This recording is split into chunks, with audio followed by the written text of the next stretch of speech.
this morning. I actually didn't look at the email till about a minute before the share. So I was planning an hour share and suddenly realized it's 15 minutes. So I'm going to talk fast. Right, I'm going to talk fast. So this week's Parsha contains lots and lots and lots of different mishpatim, lots of different laws. We're at Har Sinai, where we arrived last week for Parsha Yitro, and now we're going to have a series of laws. And the one that I want to focus on is the mitzvah of the ger lo tonu lo telachatzenu, the law of not being harsh and mean and unkind and oppressive to the stranger. It's a law that we have to think about quite a bit in our times, because issues of refugees and strangers turning up on our shores and the problems that they bring and how we relate to them are huge everywhere in the world. And in Israel, it's a real issue. How do we do our minorities? And we're going to look at some our times. We're going to look at some rabbis from our times, but let's first of all begin with seeing how the rabbis understood this mitzvah. And we are to flip down. Here we go. When it flipped down, let's go first to Rashi, because that's where we always start with Rashi. Ki gerim hayitem. Im honito, if you oppress a stranger, if you're mean to someone who turns up in your country and isn't aware of how things work exactly, then he too can oppress you, and he can say to you, you too have come from strangers. You too were originally refugees. Most of us, I imagine, on this screen had parents or grandparents, or in my case, great-grandparents, who came to England as penniless refugees from Eastern Europe. So says Rashi, something, if you have a kind of difficulty in your history, then don't use that to bash someone else, because they're going to bash you with it. And thinking about that, I have a quote here from the East London Advertiser from the 16th of March, 1889, which is, I guess, when my great-grandparents were kind of landing on the shores of England. It comes from Bill Fishman's superb history of the Jewish radicals. And it describes a march of the Jews trying to get their rights in England. And it says, headed by a brass band and a repulsive-looking black-white banner bearing the words Jews, unemployed, and sweatshop victims, they proceeded to Duke Street. A more abject and miserable set of men it would have been impossible to have seen anywhere. Ill-clad, dirty, unwashed, haggard and ragged, they looked in the bright sunlight, a picture of abject misery. So says Rashi, you know what? If that's how our grandparents or our great-grandparents looked, we have to be careful about how we speak about other people's who arrive on our shores. Let's turn to the Ramban. This is, I think, a stunning Ramban, and it's a particularly stunning Ramban because we know that the Ramban is the father, if you like, of Jewish nationalism. It's the Ramban who tells us that there is a mitzvah to conquer every inch of the land of Israel. It's the Ramban who says we're not allowed to give up on an inch of the land of Israel. We have to hold on to everything. But it's also the Ramban who I think is deeply sensitive to the mitzvah of caring for the stranger. And he's particularly notices the fact that caring for the stranger is linked to the fact that we were strangers in Egypt. And let's hear what he says. I think maybe we'll ask someone else to read it, and maybe we'll read it in English because we haven't really got time to even translate everything. Someone happy to read for us? Stephen? I'll unmute myself. Go for it. The correct interpretation for me seems to be he's saying, do not wrong the stranger or oppress him in the mistaken belief that no one can save him from you. For you know that you were strangers in Egypt, and I saw how the Egyptians oppressed you, and I avenged you your cause on them. For I see the tears of the oppressed who have no comforter, while their oppressors have power, and I deliver each one from whoever is too strong for him. Likewise, do not afflict the widow and the orphan, for I will hear their cry. For all these people do not rely on themselves and depend on me. And in another verse it says, for you know the soul of a stranger, since you were strangers in the land of Egypt. That is to say, where have we gone?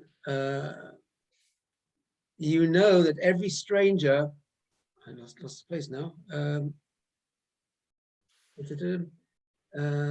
You know that every stranger feels depressed and is constantly sighing and crying, and his eyes are directed towards God. Therefore, he will have mercy upon them, just as he showed mercy to you, as it is written, the children of Israel sighed because of their bondage, and their cry ascended to God from their bondage. This means that he does not have mercy on them because of their merits, but only because of their slavery. Yeah, fair. So says the Ramban, thank you, Stephen. Says the Ramban, God sees people who suffer, and God cares about people who suffer, and God will protect people who suffer. And the Ramban has this stunning description of what it's like to be a refugee, what it's like to be a stranger. He says every stranger feels depressed and is constantly sighing and crying, and his eyes are directed to God. And the Ramban says that God looked after us in Egypt. It wasn't because we were the greatest or the holiest or the nicest or the best. It was because God cares for people who are oppressed. And therefore, says the Ramban, don't think that if you oppress anyone else, God will say, well, I can't do anything about them because this is my chosen people doing the oppressing and I have to leave them alone. No, God says he will care for whoever is oppressed, and therefore we have to be really careful and make sure that we too are sensitive to anybody else in the same way as we hope that people will be sensitive to us. And the Rav Hirsch, who we know died in 1888, so long before the state of Israel, but he talks about what it means to have your own country and how you treat people in that country. And he says he wrote this in German, so we're quite comfortable with English.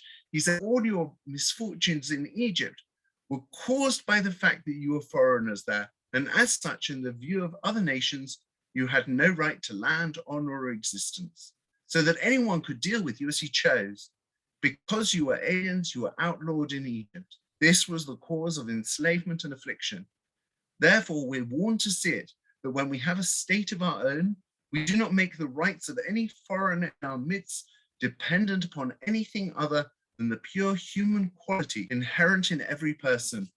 As soon as we abridge this basic human right, we open the door to all the abominations, tyranny, and abuse that were practiced in the land of Egypt. So Rav Hirsch says to us, be careful. You know what it's like to be a stranger. You know what it's like to have a hostile government that doesn't give you your rights. You know what it could have been like if Jeremy Corbyn had become prime minister.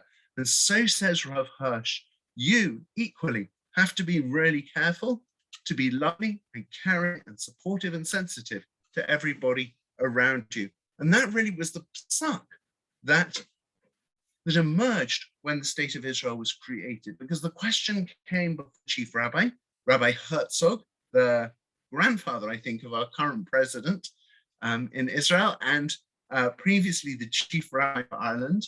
And he was asked, how are we now as a sovereign state of Israel going to relate to other religions and minorities in Israel? And Rav Herzog was very keen and started work on trying to create a constitution for Israel that would be based on Jewish religious values. And one of the things that he writes in it is he discusses, well, how do we relate to churches? How do we relate to mosques in the state of Israel? Are we going to say these are idolatrous? Are we going to say these are foreign? Are we going to say these have no place in a Jewish country? And he said exactly the opposite. He said, regarding their religious buildings, certainly there's no problem. They don't practice idolatry, and we are only commanded to uproot idolatry from land and not to allow Gentiles to practice idolatry in our land. And since Muslims do not practice idolatry, there's no room for this question at all. So Rav Herzog kind of ruled once and all, and I don't think anyone has ever questioned what he said.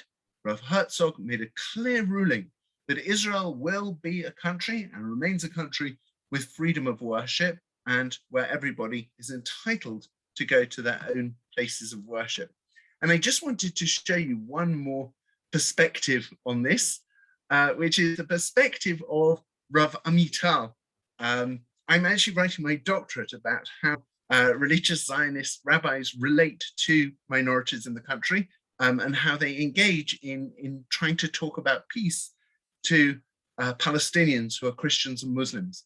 And I'm following all the meetings that take place, or some of the meetings that take place between rabbis and imams and pastors and vicars. And it's very fascinating to see what they're able to achieve, and to see where the talks break down. And one of the people who was kind of one of the earliest people who thought we well to our minorities from the religious world was my Rosh Yeshiva, Rav Yehuda Amital, who himself came to Israel as a refugee from Romania. He spent the war in a work camp, and his family were murdered by the Nazis, I think in Auschwitz. And we're not going to have time to read everything that he wrote about this, so I'm going to summarize it for you. He bases himself on the story in the 9th parak of the book of Yehoshua, of the book of Joshua. And you'll remember, but just in case you don't, I looked it up to refresh my memory. What happens is the Gibeonites come to Joshua, and they originally planned to wage a war against him, but they realize that the Jews are too strong. So they decide that instead of waging war against Joshua, they're going to pretend that they've come from miles and miles away, even though they're next-door neighbors. And they come with these tattered clothes without food, and they say to Joshua, we've come a long, long way, and we just want to convert to Judaism, and we want to be like you. And what happens is that Yehoshua doesn't realize where they come from, and therefore he allows them to convert. And they make a treaty. I don't know if they fully convert, but they certainly make a treaty with Am Yisrael to live side by side. And then one day, the Jews are kind of looking out their windows, and they say, hang on a minute, aren't those same Gibeonites living just up the road who pretended they come from far away? And they want to go and massacre the Gibeonites. They want to go and punish them for their lies. They want to go and destroy them as a foreign nation in the land of Israel. And Yehoshua gets them together and says, no way can we do this. We cannot destroy the Gibeonites. We made them a deal, and we're going to stick by that deal. Gemara in Gideon, so I really did think we were going to be learning for an hour or so, but the Gemara in Gideon, without going into the details of how it gets there, has a discussion about why it was that Yehoshua felt bound by his oath to the Gibeonites, even though the Gibeonites had lied to him. He could have turned around and said, look, Gibeonites, sorry, you lied to me. We made the deal under false pretenses. The deal has absolutely no standing, and we can fight you and do with you what you wish. But the Gemara says, the Gemara in Gideon, Daf Mem Vav Amud Aleph says, that Yehoshua, did not do that. And it offers two possible explanations for not doing that. Number one explanation is because they'd made a public vow. Yehoshua had said very publicly, we are going to live side by side with you in peace. And the Gemara says, once a vow has been made public, then you can't retract it, even though we know that there are long parshiot dealing with how to renounce a vow. These types of vows, says the Gemara, can't be renounced. So that's explanation number one. Explanation number two, given by the Gemara, is that had Yehoshua gone back on his word, even though he had every right to, that would have been considered a chilul Hashem, because everyone would have looked at Yehoshua and said, you said one thing and you've done another. So two reasons given for us fulfilling our promise to the Gibeonites, even though it was made of false pretenses. One, we'd made a vow to them. Two, it would be a Chilul Hashem. So now let's turn to what Rabbi Amital does with this and how he says it reflects on our relationship to the state of Israel. And we're going to skip the beginning. And this is what we're going to. He says, I know of no national undertaking more public than the Declaration of Independence. He says, Israel's declaration of his independence was a very public vow on which all the leaders of the state signed. Interesting idea. He gives this, the Declaration of Independence, a kind of religious standing, because he says if every single Jewish leader of the country signed on that declaration, then that has a certain status. There is an explicit promise of equal rights for all minorities. This formal undertaking therefore carries the obligation of halakha, which is based on creating a Kiddush Hashem and preventing a desecration of God's name. Because of this, breaching these promises would constitute a very serious sin. So says Rav Amital, I think fascinatingly, and it's very interesting the parallel that he makes. He says, it's true, some of our neighbors are duplicitous. They're not very honest in the way that they relate to the state of Israel. They're not very reliable. But when Jews make a promise and they make it public, and it would be a Kiddush Hashem to fulfill it and a Chilul Hashem to break it, we have to stick by it. And our Declaration of Israel, of Independence in the state of Israel, says we're going to treat everybody well, and says Rav Amital, that's how we have to be. And the very last source on the page, and I think sometimes I send you the source sheet, so even if we don't get to read them all now, you'll be able to look at them in your own time, comes from our teacher, Rabbi Sachs, who we miss so desperately. And Rabbi Sachs talks about the whole of Sefer Bereshit being a lesson in how we relate to strangers. He says the whole book is story after story after story of persecution of strangers, and it should teach us the concept of being loving and kind and warm to the stranger. So whether it's a stranger in our land or whether it's a stranger who turns up in our shul, I think the idea is the same, that we have to be as caring and as kind as we can. And I think that's probably my 15 minutes up. Thank you very much for that. I think we've got time for a few questions. If anyone wants to ask any questions, Rabbi Sylvester, please feel free to unmute yourself. And Stephen Truman has a question for you. What about our obligations to people that are refugees but not in our land? I'm thinking, for example, of Afghanistan, that don't come to Britain or to Israel, but Afghanistan, the victims of the Taliban, if I can use that phrase, or any Russian victims, perhaps. Okay. So first of all, thank you for the question and thank you for coming. We know that there's a Mishnah in Yuma which talks about the idea that Jews have an obligation to help, to give charity to non-Jews. We have an obligation to give them charity. We have an obligation to bury their dead. We have an obligation to visit their sick. Probably not quite as strong an obligation as we do to our Jewish charities. And I'm sure that in England and everywhere, Jewish charities are struggling. It's been a difficult time for everybody economically, or for many people economically. But if we can help them, I was watching on Sky News last night some of what's going on in Afghanistan, and it sounds absolutely terrifying. So if we do have a way to help them, it sounds to me like a wonderful thing to do. Does that answer your question? Is that what you meant? Unmute yourself. Stephen, unmute yourself. Yes, thank you, Rabbi. It's not the same as being, I think giving charity is one thing, but there is a distinction, I think, to be drawn between being generous and accommodating to people who are strangers in your land, as opposed to people who are victims of oppression elsewhere in the world. We still have a duty to them in terms of tzedakah, but not in terms of this particular mitzvah. Well, I'm not sure in what way we would be oppressing them.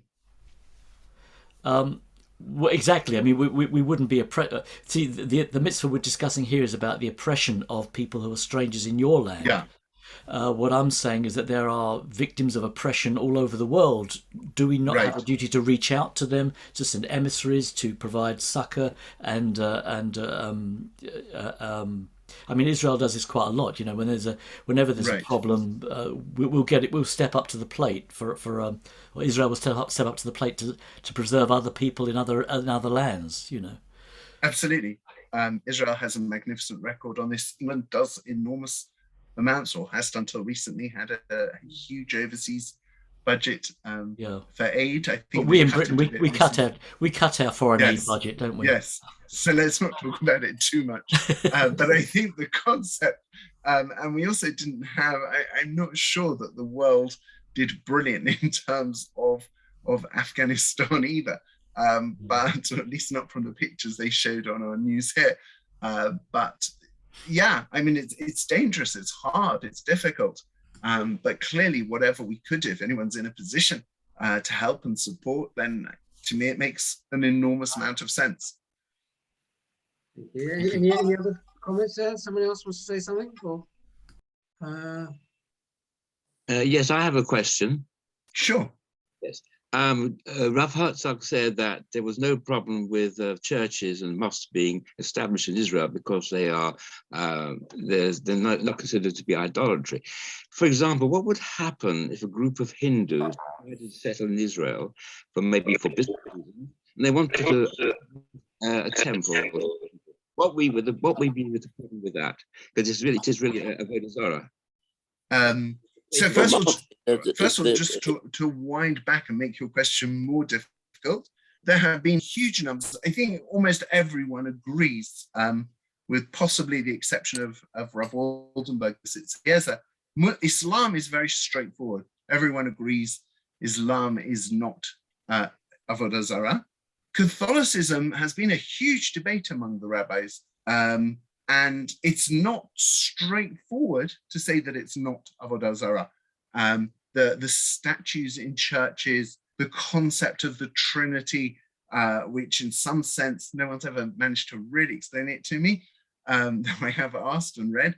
The concept of God, in some sense, splitting into three, was something that the rabbis were deeply, deeply uncomfortable with. And they had to work hard to say that Catholicism was not a form of Avodah Zarah. So it's not a simple thing. And there'll be still issues about entering Catholic churches or entering almost any form of church. Although I remember Dan Loppian used to allow us to daven, in fact, in the Quaker meeting room at a school where we used to hold the United Synagogue Family Weeks. As far as Hinduism goes, I'm really sorry, I know nothing about it. I was going to say very little about it, but if I was really honest, I would say I know nothing about it, and therefore I wouldn't feel in the least bit qualified to offer an opinion. So I apologize on that one.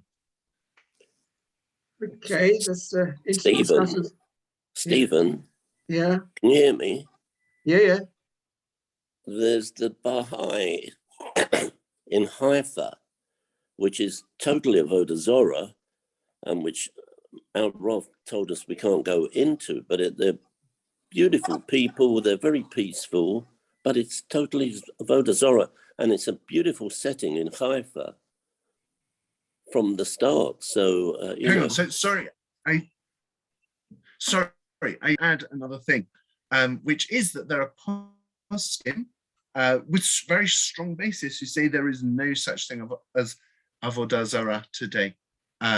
There is no such thing as an Oved Avodah Zarah, because the definitions of what it means to be an idol worshipper are different in the world of halakha to what we might casually, or we might in the English language call an idolater. You know that very often we get slightly different definitions of words. So to give you two quick examples, one, I remember my father used to get into huge fights with our rabbi because our rabbi used to talk about the martyrs of the Holocaust. And my father found that very offensive, because my father would say they weren't martyrs, they were killed whether they wanted to stand up for their religion or not. And they could be completely secular, they could have converted to Christianity, and Hitler didn't differentiate. But my rabbi correctly pointed out that in halakha, a martyr is not necessarily someone who dies for their faith in that sense. A martyr in halakha is anyone who is killed because they are a Jew. And if you're killed because you are a Jew, even if you'd rather not be a Jew, in halakha, you're still called a martyr.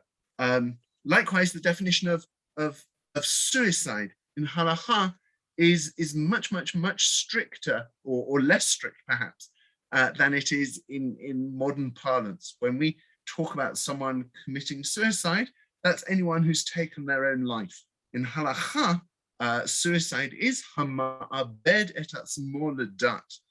It's someone who knowingly takes their own life, which means that you can remove from the category, and the rabbis discuss this at length, anybody who might have mental illness is immediately not a suicide, or almost certainly not a suicide according to halakha. Anybody who might have regretted taking their life between the moment that they did the action and their passing away would not be considered a suicide in halakha. So sometimes halachic definitions are a variance to kind of English definitions. So the rabbis look at people who observe avodah zarah, and there is certainly a very strong halachic opinion that says this is no longer avodah zarah. This is people carrying on what their family traditions were, which might include bowing down to idols, but it's not the avodah zarah of biblical times, or even Talmudic times. Great. Okay, thank you very much. We have another question, Martin. So, Stephen, just a point. We all remember there was a hall in Neasden, which the rabbis banned eventually, because as the waiter came out with the food, he gave a portion to the avodah zorah on the way to the hall. the Buddha, you mean? Yeah. Remember that? Do you remember that in Neasden? Yeah. How amazing! When was this? There was the same problem also with the VIP lounge in Edgware. Also, their little Buddhas. That's right. Yeah. Had to cover them up for a Jewish function. Anyway, I think we need to draw this interesting discussion to a close. So sorry, can I just throw in one more sentence just to clarify? Maybe there are times where something would be a lower form of monotheism, or close to avodah zarah for a Jew to be involved in, but that doesn't necessarily mean that we would brand the person doing it an idolater. So it might be that I'm not allowed to do it and I'm not allowed to go near it, but that's a separate halachic category to how I relate to that person and whether I have to chop their head off. The people are very nice. Right, okay, thank you. That was a very interesting discussion, a very interesting share, Rabbi Sylvester. Do you think you can send me the source sheets and I'll pass them around to everyone? Sure, no problem at all. I'll pass them around. Thank you so much for joining us. Thank you. My pleasure. Just a note for next week. Next Tuesday actually is Rosh Chodesh, and so therefore, to allow time for the longer davening in shul, because we still start at 8 o'clock, second medium, we will start 9:15 next week for breakfast and learn, 9:15 London time. So I will do that in the email to remind everyone later in the week. Thank you very much to everyone for joining us, and thank you, Rabbi Sylvester, again for joining us. Thank you for having me. Thank you. Have a good day, everyone. Okay. Thank you. See you all. Bye. Bye.